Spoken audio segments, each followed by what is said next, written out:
মুক্তি, এতক্ষণ ধরে আমরা যতগুলো প্রতিবেদন দেখছিলাম সব জায়গায় যেই স্মৃতিসৌধটি আমরা দেখেছি সেই স্মৃতিসৌধে কিন্তু এখনো মানুষের ঢল আছে। এবং এই যে নতুন যে বাংলাদেশ বলা হচ্ছে একটা কথায়, যে ২৪-এর গণ অভ্যুত্থানের পরে মানুষের মধ্যে কিন্তু আলাদা একটা উচ্ছ্বাস, আলাদা একটা স্বপ্ন, যে বাংলাদেশ তারা দেখতে চায়, সেটি নিয়েই আবারও তারা এই স্মৃতিসৌধে যাচ্ছেন এবং সেখানে তাদের ঢল নেমেছে। এই যে যারা আসছেন এবারে স্মৃতিসৌধে শ্রদ্ধা জানাতে, তারা আসলে কি বলছেন সেই বিষয়ে আমরা একটু জানবো। সেই বিষয়ে জানাতে আমাদের সঙ্গে যুক্ত আছেন সহকর্মী সাজিদ আরাফাত এবং তানজিলা খান মিম। আপনাদেরকে বিজয় দিবসের শুভেচ্ছা জানাচ্ছি। আপনারা তো সকাল থেকে স্মৃতিসৌধে আছেন, নানা বয়সী মানুষরা আসছেন শ্রদ্ধা জানাতে, তাদের সাথে আপনাদের কথা হয়েছে।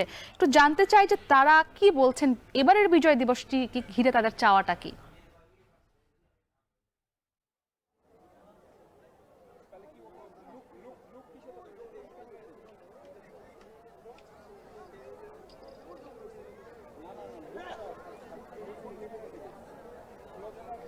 মুক্তি, আপনাকে বিজয়ের শুভেচ্ছা জানাচ্ছি। এবং আজকে যে ১৬ই ডিসেম্বর ১৯৭১-এ এই দিনে বাংলাদেশ যে বিজয় অর্জন করেছিল, তার জন্যই কিন্তু এই যে আজকে এই যে স্মৃতির উদ্দেশ্যে যে স্মৃতিসৌধ, সেখানে কিন্তু অসংখ্য মানুষের ঢল নেমেছে। আমরা দেখেছি, আমরা ভোর থেকে ছিলাম, এই মুহূর্তে দুপুর পেরিয়ে গেছে, দুপুর ২টা পেরিয়ে গেছে, এখনো কিন্তু মানুষের স্বতঃস্ফূর্ত অংশগ্রহণ আমরা দেখছি। এবং আপনি যে প্রশ্নটি করছিলেন, এখানকার মানুষের চাওয়া কি, নাগরিক হিসেবে আসলে আপনার আমাদের গণমাধ্যম কর্মী হিসেবে যেই চাওয়া, গণমানুষের কিন্তু একই চাওয়া।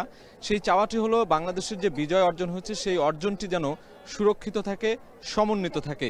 সেই বিষয় নিয়ে আমরা কিন্তু অনেকের সঙ্গে এখানে গল্প করছিলাম, আলাপ করছিলাম যে তারা আসলে কি চান। এই যে ৭১ পরবর্তী এবং ২৪ পরবর্তী যে আন্দোলন হলো, গণ আন্দোলন, তারপরে প্রথমবারের মতো বিজয় দিবস উদযাপন করছে পুরো জাতি। এবং আজকে সকাল থেকে আমরা দেখছি, আমার সঙ্গে তানজিলা মিম রয়েছেন, পুরো সময়টা আপনি এখানে লক্ষ্য করেছেন যে গণমানুষের স্বতঃস্ফূর্ত অংশগ্রহণ। এবং বিভিন্ন শিক্ষার্থী, রাজনৈতিক দলের কর্মী, সাংস্কৃতিক কর্মী বিভিন্ন ব্যানারে কিন্তু এখানে এসেছেন, তারা দলে দলে যোগ দিয়েছেন। আমরা তাদের সাথে কথা বলেছি, এখানে রাজনীতিবিদরা এসেছিলেন, তারা যেটি বলেছেন, উপদেষ্টারা বলেছেন, সবাই কিন্তু আসলে বাংলাদেশের যে সমন্বিত যে সুরক্ষা, সেটির কথাই বলছেন। এবং সাম্য প্রতিষ্ঠার লক্ষ্যে যে আগামী দিনে এগিয়ে যাওয়ার কথা, সেটি তারা বলছেন। এবং কোনো ধরনের আধিপত্যবাদ কিংবা স্বৈরচারতন্ত্র যেটি ছিল গত ১৫ বছরে, সেই ধরনের কুক্ষিগত করা যেন না হয় বাংলাদেশের বিজয়কে, বাংলাদেশের স্বাধীনতাকে। এখানকার মানুষদের সাথে আপনিও নিশ্চয়ই কথা বলেছেন, কিছু শিক্ষার্থীর সঙ্গে, যারা তরুণ প্রজন্মের প্রতিনিধি। মিম, আপনি তাদের কাছ থেকে কি জানতে পেরেছেন, তাদের চাওয়াটি কি? তাদের চাওয়াটা, এই যে আপনি যেরকম বলছিলেন, গণমাধ্যম কর্মী হিসেবে কিংবা গণমানুষ হিসেবে আমাদের যেমন চাওয়া, ঠিক তেমনি কিন্তু তাদেরও আসলে একই রকম চাওয়া। কারণ দেশকে ভালোবাসার জায়গাতে কিন্তু সবাই অচল, এবং দেশকে নিয়ে স্বপ্ন দেখতে সকলেই কিন্তু আসলে আশাবাদী। এই যে গণমানুষ বলছি, গণমানুষ বলতে আমরা আসলে কি বুঝি? সমাজের সকল শ্রেণীর মানুষ, ঠিক সকল শ্রেণীর মানুষেরই কিন্তু অংশগ্রহণ রয়েছে। আমরা কথা বলছিলাম, অনেকে চাকরিজীবী, অনেকে এলাকার এই অত্র এলাকারই বাসিন্দা, তারা এসেছেন, কেউ কেউ ঢাকা থেকেও পর্যন্ত এসেছেন, সব পরিবারে। বিশেষ করে আমাদের চোখে সেরকম পরিবার চোখে পড়ে, একদমই ছোট ছোট শিশু যে পরিবারে রয়েছে, আমরা এখনো দেখতে পাচ্ছি এখানে দাঁড়িয়ে আছে, সে ছোট্ট শিশুদেরকে নিয়ে বাবা এসেছেন অথবা মা এসেছেন, যেই সময় করতে পেরেছেন সে এসেছেন। কারণটা কি? এই যে দেশের প্রতি ভালোবাসা, স্মৃতিসৌধটি দেখিয়ে এই যে ৩০ লক্ষ শহীদ, যাদের প্রাণের বিনিময়ে আমাদের আজকের এই দিনটি পাওয়া, তাদেরকে স্মরণ করিয়ে দেয়া, শিশুদেরকে আসলে তাদের সাথে এই ইতিহাসের সাথে পরিচয় করিয়ে দেয়া। এবং তারা বলছিলেন, আপনি যেমনটি বলছেন, গত ১৫ বছর যেরকম স্বৈরাচারতন্ত্র হয়েছে এদেশে, একরোখা রাজনীতি হয়েছে, এক ধরনের আধিপত্যবাদ দেখানো হয়েছে, সবকিছুতে দলীয়করণের যে দলীয়করণের বিষয়, ব্যক্তি কেন্দ্রিক করা একটি বিষয় আসলে গণমানুষের হওয়া উচিত। আজকে আমরা সর্বস্তরের মানুষের অংশগ্রহণ এখানে দেখছি। একদমই তাই কিন্তু। এবং তারা সবচেয়ে জরুরিভাবে যেটি বলছে, আগামীতে যেন সেটি কোনোভাবে আসলে পুনরাবৃত্তি না হয়।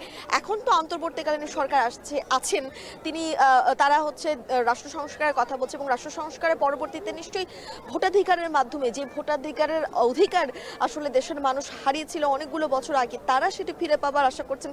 এবং তারা তাদের পছন্দ মতো সরকার নির্বাচিত নির্বাচিত করবেন সেই সরকার এসে তাদের যে চোখের স্বপ্ন, দেশকে এগিয়ে নিয়ে যাওয়ার যে প্রত্যয়, তারা শপথ গ্রহণ করবেন, ঠিক সেভাবেই যেন আসলে দেশকে পরিচালিত করতে পারেন। নতুন প্রজন্মের কথা বলছিলেন, নতুন প্রজন্মকে নিয়ে আসলে অনেকটাই আশাবাদী দেশের মানুষ কারণ নতুন প্রজন্মকে যতটা না ভাবা হতো তার থেকে অনেক বেশি যে তারা দেশকে নিয়ে ভাবে, দেশকে নিয়ে তারা সচেতন, সেটি তাদের প্রতিটি কথায়, প্রতিটি আন্দোলনে কিন্তু ফুটে উঠেছে। এবং তারা এটিও বলছেন যে গণতন্ত্র সুসংহত করার বিষয়, গণতন্ত্র সুসংহত হলেই কিন্তু আগামীতে ভোটাধিকার প্রয়োগের যে বিষয়টি সেটি নিশ্চিত হবে, দুর্নীতি দূর হবে এবং জবাবদিহিতার যে সরকার সেটি প্রতিষ্ঠিত হবে। তো আমরা আসলে অনেকক্ষণ ধরেই আছি, ভোর থেকেই দেখছি এখানে সব বিষয়গুলো নিয়ে যদি মোটা সাজিদ, দাগে আপনি আরো একটি বিষয় কিন্তু জোর দিয়ে বলছিলেন যে এই যে স্বাধীনতা বা যেই স্বাধীনতাটা সেটি আসলে রক্ষা করা যেন হয়। 53 বছর পেরিয়ে গেছে, আজ বিজয়ের 54 বছর। এই 54 বছরে স্বাধীনতা যেভাবে রক্ষা করার কথা ছিল সেভাবে কিন্তু মনে হয় না বাঙালি ঠিকঠাকভাবে রক্ষা করতে পেরেছে এবং পারেনি, যে তারই প্রমাণ গত 15 বছর। এবং এই চেতনাকে ধরেই 71 যেহেতু আমাদের শেকড়, সেই 71-এর চেতনাকে ধরে এবং 24-এ যে গণ আন্দোলন হলো, গণমানুষের যে আকাঙ্ক্ষা, সেই আকাঙ্ক্ষা আমরা 53 বছরে যে পূরণ করতে পারিনি, সেই আকাঙ্ক্ষা আগামী দিনের বাংলাদেশকে এগিয়ে নিয়ে যাওয়ার পথে সবাই সেই আকাঙ্ক্ষা পূরণ করবে। সেটি নবীন হোক, প্রবীণ হোক, অগ্রজ, অনুজ, সবাই মিলে আসলে এক বাংলাদেশ গড়ে তুলবে, সাম্যের বাংলাদেশ গড়ে তুলবে, এমনটাই আসলে প্রত্যাশা করছেন এখানকার মানুষ। তো এই ছিল সাভার জাতীয় স্মৃতিসৌধ থেকে এই মুহূর্তের সবশেষ খবর।